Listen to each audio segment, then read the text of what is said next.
This is Marcus Mook Washington from Making the Cut, and I'm taking over by George's post-game wrap-up today as Mason beat St Bonaventure 68-53. Hey, it was a tough start for Mason. They missed their first 11 three-pointers, but Ian Boyd hit a three-pointer right before the end of the half. They came out in the second half. They started moving the ball better, shot the three better, and Calix and Reuter definitely dominated the boards. They combined for 16 points, I believe about 15 rebounds. Mason out-rebounded St Bonaventure by 20 today. So that was a big, big reason why they came out and won today. 2-0 in Atlantic 10, which is huge. But also it was their defense. St Bonaventure made a couple of runs throughout the game. Mason just kept fighting it off, went up by 10.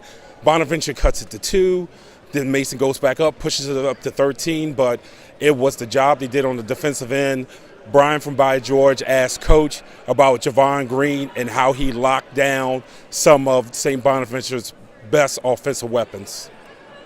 Well, I mean, he embraces it, you know, and he works, and he's from a kid who was a big-time scorer in high school and, you know, probably never taken a charge in his life, you know, to leads our team in charge taken. I mean, he mixes it up. Back-to-back, he guarded Charlie Brown and then Stockard, and, you know, he embraces defending. He's really long. He's not that tall, but he's got long arms. He's got a good feel, like disrupting a guy's kind of personal space, if you will. The other thing was though that I thought there were a couple stretches there where you're chasing Stockard around where he had half a step, and we had good initial help from guys like Otis and Justin, just trying to slow him down. But yeah, he's really embraced that, and he just has made himself invaluable. Mason's 2-0 start in Atlantic 10 is huge. Remember, at the beginning of the season, a lot of expectations.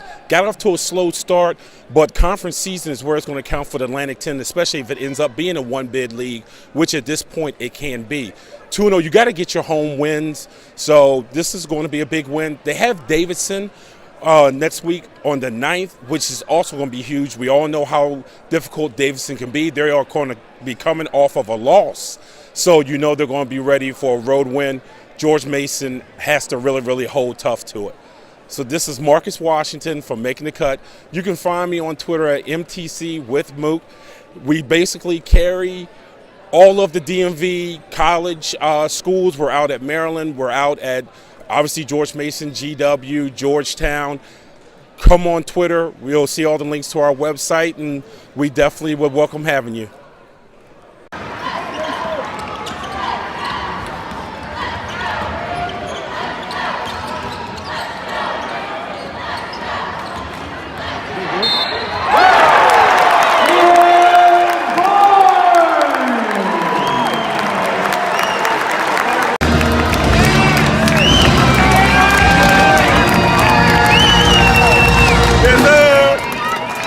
Kids are invited to come down on the floor for the first free throw shoot and get autographs for selected Nation players. Kids and parents, please gather now.